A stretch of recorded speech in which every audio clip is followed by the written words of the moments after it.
Santri Mbeling Kediri kembali. Ngamok Rembelong. Bagaimana pendapatmu, saudaraku? Allahumma sholli ala Muhammad. Amma ba'du fala haula wala quwwata illa billahil aliyyil azim. Sahabat-sahabatku di seluruh penjuru tanah air yang saya cintai, yang saya banggakan. Gimana kabare ya iki wong Kediri, tak kok kabare kanca-kanca. Padha sehat kabeh to ya.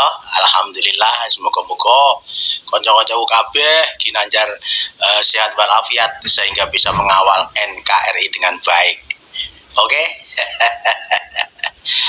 Bisa mengawal NKRI dengan baik, bisa mengawal NKRI supaya tidak pecah, bisa mengawal NKRI supaya tidak dibuat rebutan oleh warga imigran, baik itu imigran Yaman atau imigran Rohingya dan lain sebagainya. Yang jelas imigran gelap itu dipulangkan saja. Ini demi kemanusiaan.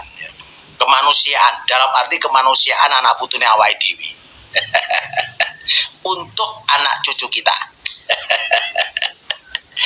Iki pendapat ora masalah. Aku di pendapat imigran itu wis pulangkan saja. Pulangkan saja. Tanah air kita ini biar ditempati oleh warga kita sendiri, oleh pribumi, begitu. Ya, ini demi kemanusiaan loh ya. Pulangkan warga imigran gelap. Ini demi kemanusiaan. Kemanusiaan anak cucunya awake dhewe besok. Kok sampai tidak dipulangkan, sampai bisa bercokol di sini, maka ketika nanti anak cucu kita geger dengan orang-orang semacam itu, berarti ini adalah perbuatan sekarang yang tidak berperi kemanusiaan terhadap anak cucu kita.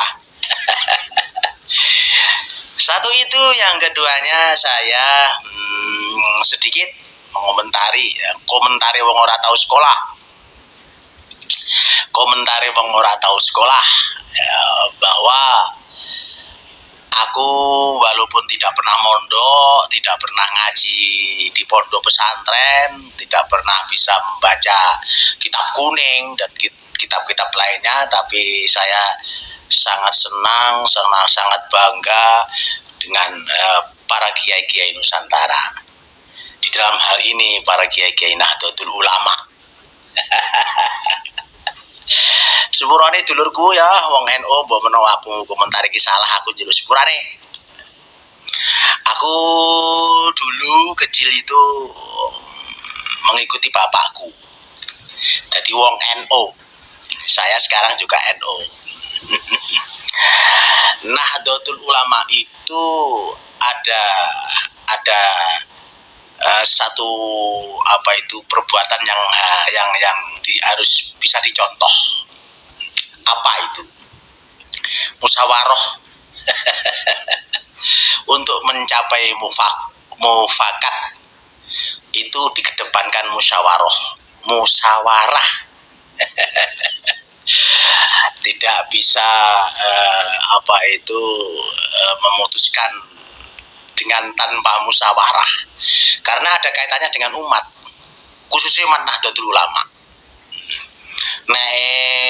Tidak ada kaitannya dengan umat Nahdlatul Ulama, yus monggo, itu bukan urusan saya. Maka saya bicara ini di dalam koridor Nahdlatul Ulama. Kebiasaan yang sangat bagus yang bisa dicontoh itu ya adalah ketika memutuskan satu permasalahan itu harus dengan musyawarah. Wasawirhum fil amri. Masalah-masalah ringan gitu aja ya tidak perlu musyawarah lah. Tetapi kalau dampaknya nasional itu harus dimusyawarahkan dengan matang. Opo ae, saya tidak menyinggung siapa-siapa, sesuatu apapun kalau yang ada kaitannya dengan dampaknya pada nasional, Nahdlatul Ulama harus musyawarah. Ya, gitu. Satu itu, dan yang keduanya, saya pernah membaca buku Nahdlatul Ulama itu punya kaidah tawazun i'tidal fi jami'il ahwal.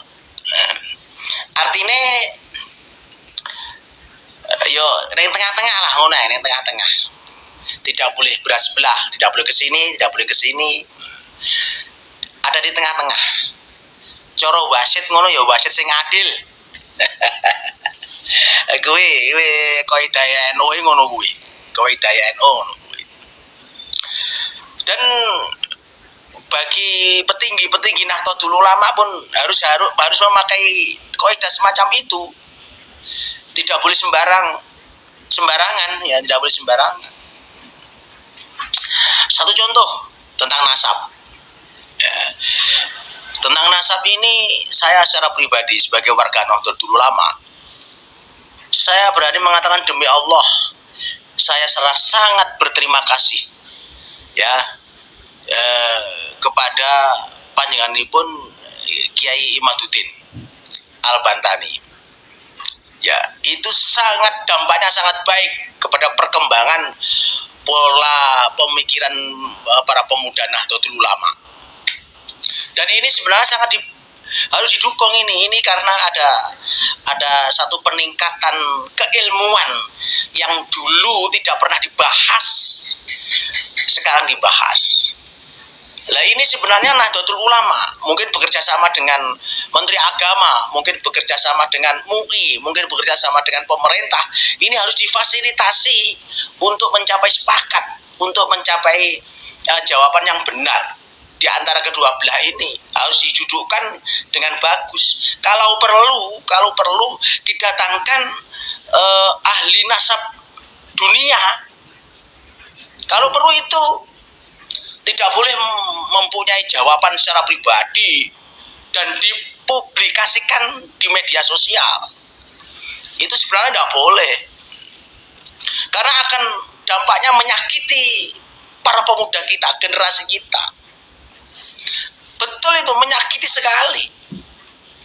Sekali lagi dengan adanya tesis panjenenganipun Kiai Imaduddin ini dampaknya sangat positif bagi perkembangan intelektual para pemuda kita Nahdlatul Ulama ke depan. Ini adalah merupakan satu peningkatan perkembangan atau kemajuan keilmuan yang harus kita dukung, khususnya Nahdlatul Ulama. Kita dukung, tidak boleh menjustifikasi sepihak, itu tidak boleh. Tidak boleh, karena apa? Semua masyarakat ini sudah paham kronologi awal terjadinya ilmu nasab dibuka ini, semuanya pada tahu, paham, begitu loh. Karena meninggalkan perilaku yang tidak bisa ditoleransi, merendahkan, menghina, dan lain sebagainya, sehingga ada satu pemikiran yang harus kita acungi jempol, yaitu panjenenganipun Kiai Imaduddin untuk membuka lagi buku-buku nasab. Itu sangat baik sekali. Nah, kebiasaan Nahdlatul Ulama, di situ ada komisi yang namanya LBM, Lembaga Bahsul Masail. Itu dibahas. Gitu, tidak boleh menjustifikasi seseorang atau sepihak atau memberikan satu jawaban yang sepihak. Karena satu, dampaknya adalah nasional, keduanya dampaknya adalah kepada para pemuda kita. Sebenarnya tokoh-tokoh kiai ini harusnya merasa terima kasih dengan kader kita yang sangat handal, panjenenganipun Kiai Imaduddin Al-Bantani. Jangan tergesa-gesa mempunyai jawaban yang tidak membuat generasi muda ini bisa menerima suatu bentuk contoh, ya, jawaban-jawaban yang ada indikasi menyalahkan Imaduddin, ada indikasi mematahkan pendapatnya Imaduddin, menguatkan yang lain. Nah, ini tidak boleh sebagai petinggi petinggi Nahdlatul Ulama yang memang bernaung di Nahdlatul Ulama, ya bukan secara pribadi, secara organisasi, ini tidak boleh berperilaku semacam itu, tidak boleh, karena memang kaidah Nahdlatul Ulama tawazun i'tidal fi jami'il ahwal. Di semua lini apapun, petinggi-petinggi, orang-orang yang ada tempat yang ada di atas ini harus bertindak adil. Dadi wasit sing apik. Jangan sampai melukai pola pikirnya pemuda-pemuda kita sebagai kader Nahdlatul Ulama. Ya, begitu. Karena memang saya sendiri pun sedikit banyak mengikuti. Kenapa si panjenenganipun Kiai Imaduddin ini membuka lagi kitab-kitab nasab, manuskrip sejarah yang dulu dibuka. Karena memang diawali dengan cara berbicaranya sebagian habaib yang sangat menyakitkan, merendahkan kiai, merendahkan pribumi, ya, dan membodohi umat dan lain sebagainya. Nah, ini perlu kita tangkis sebagai orang yang mempunyai kedudukan di Nahdlatul Ulama. Nyuwun sewu, ojo menengai. Ini kaitannya dengan umat, ojo menengai. Suatu bentuk contoh yang sudah terkenal walaupun ini agak lama. Pak Rizik mengatakan bahwa Gus Dur ini buta mata, buta hati. Kemana ini tokoh-tokoh Nahdlatul Ulama? Kemana? Kok diem saja? Itu merupakan satu pembicaraan yang sangat menyakitkan bagi kader-kader Nahdlatul Ulama. Kemana sampean-sampean itu ketika orang-orang kita dihina kayak begitu, seakan-akan merendahkan Nahdlatul Ulama? Kemana sampean? Padahal ketika ada seseorang yang mengaku dzurriyyah Rasulullah, tidak mungkin mengatakan semacam itu. Dan lagi ada Akram Habib mengatakan bahwa kiai-kiai ulama-ulama yang dekat-dekat dengan pemerintah, dengan umaro, ini seperti anjing, seperti babi, dan ini kemana? Kemana saudaraku-saudaraku yang mengaku NU, tokoh-tokoh Nahdlatul Ulama, kemana? Kok diem saja? Takut kualat? Kalau memang panjenengan takut kualat, tunggu hancurnya Nahdlatul Ulama dan hancurnya Indonesia. Lihat saja nanti. Ya. Ada lagi kaidah Nahdlatul Ulama mengatakan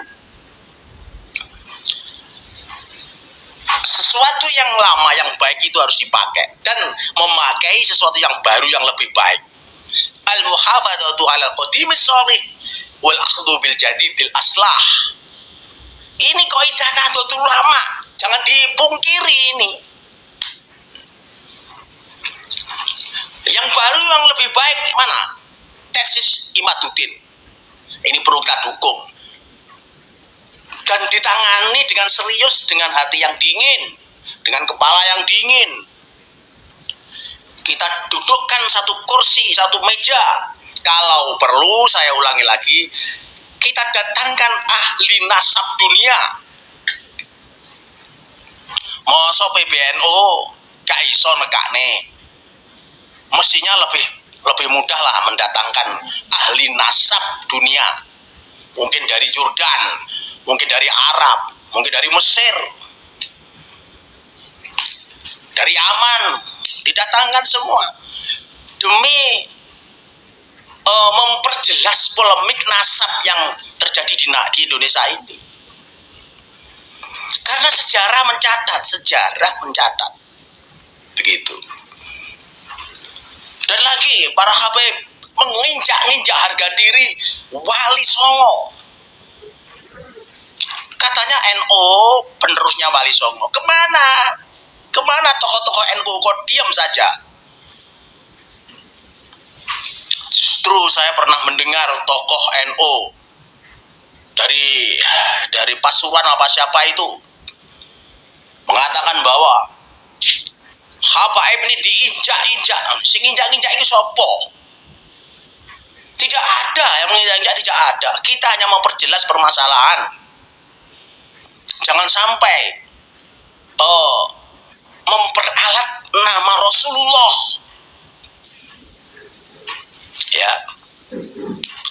Ada lagi oknum Habib, saya tunjukkan namanya Hasan Ismail Al-Mugdor apa siapa itu. Sering saya katakan, dia itu mengatakan di media sosial di hadapan muhibinnya bahwa Indonesia ini adalah milik ulama tarim. Kemana kamu semuanya itu? Kok diam saja? Ini dampaknya tidak baik. Kemana kok diam saja? Apakah itu yang namanya Habaib yang mengaku dzurriyyah Rasulullah? Dan ini dampaknya tidak baik bagi anak cucu kita, generasi kita, muhibbin, santri yang ada di depannya Hasan itu yang bicara itu. Akan mengkaburkan sejarah Indonesia. Sehingga ketika bangsa tidak punya sejarah yang jelas, maka mudah diombang-ambingkan. Saya minta maaf, iki wong cilik pengen urip tenang, pengen mempunyai pemimpin baik yang ada di pemerintahan atau yang ada di organisasi agama, khususnya Nahdlatul Ulama, dengan pemimpin yang baik, yang santun, yang bijaksana, yang tawasul i'tidal fi jami'il ahwal. Saya kepingin semacam itu. Mari kita hidup tenang, hidup tentram, damai, seneng neng bumi kita sendiri. Tentunya tidak terlepas dari pola pemikiran orang-orang yang ada di atas, termasuk yang ada di pemerintahan, termasuk yang ada di organisasi Nahdlatul Ulama, di Muhammadiyah dan lain sebagainya. Bahwa tanah yang kita pijak ini adalah milik kita, milik bangsa Indonesia, milik pribumi yang kita rebut dengan lutaing ludiro pecating nyawa. Kakek nenek kita dulu direwangi sedino mangan rong dino ora mangan demi tanah air, demi anak cucu kita. Maka dari itu saya sebagai warga Nahdlatul Ulama sedikit kecewa menjustifikasi kepada panjenenganipun Kiai Imaduddin Al-Bantani. Itu merupakan satu tindakan yang kurang bijaksana. Maka dari itu tolong dipikirkan lagi, ya, tolong direvisi. Iki wong Kediri, kula nyuwun ngapura ingkang saageng-agengipun mbok bilih wonten kladuk duga kurang tata kawula dumateng panjenengan sami para kyai. Sepidah malih kawula nyuwun ngapura ingkang saageng-agengipun. Saking Kediri, wong desa Santri Beling. Wassalamualaikum warahmatullahi wabarakatuh.